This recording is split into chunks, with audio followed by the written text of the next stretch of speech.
Next operator is assignment operator. It is clear from the name that this is used to assign value of one variable to another or a constant to a variable. The special symbol, this is known as assignment operator.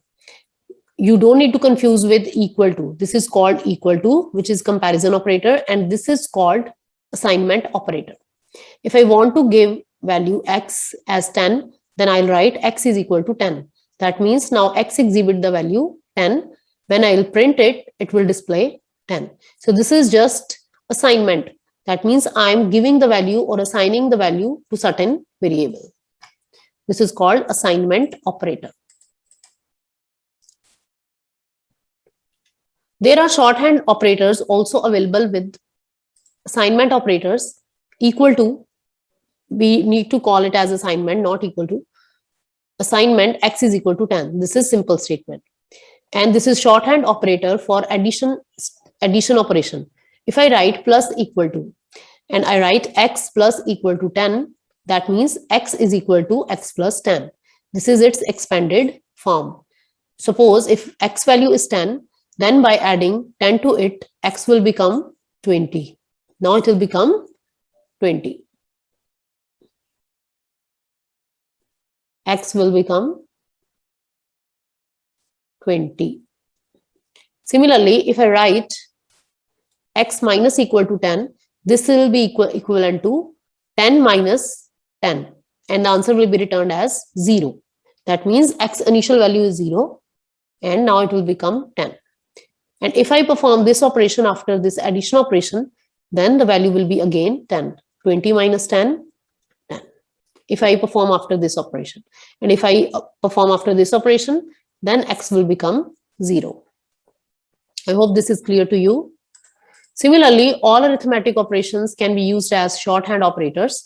Multiplication with assignment, division operation, then assignment, modulus, float division, exponent, and other operators like logical can also be used with assignment operator in order to make them shorthand operators. This is bitwise and, bitwise or, bitwise XOR operator.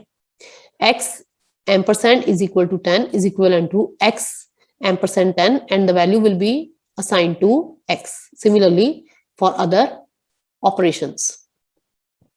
This is short way to perform certain operation. There is using shorthand operators, operation is performed as well as assignment is also done.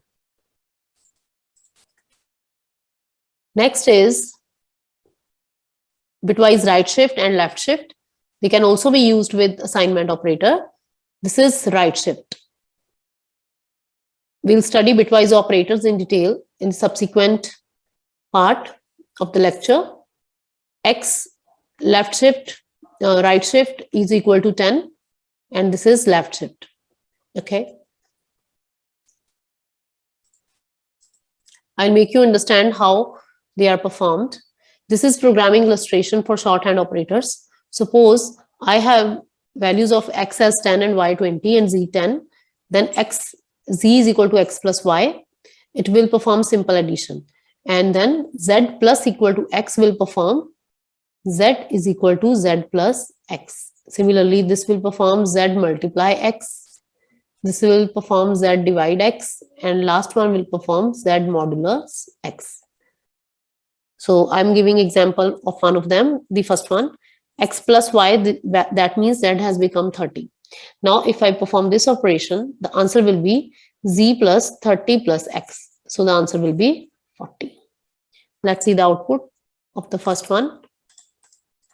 It should be 40. Sorry, it has been given 30. No.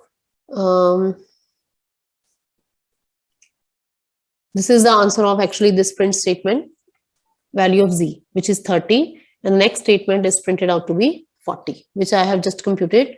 You can confirm the output from the output box. See over here, 40, the next output. First one is z is equal to x plus y, which is 30, and the next one is 40. So these, by this way, we can compute assignment operator with shorthand operators.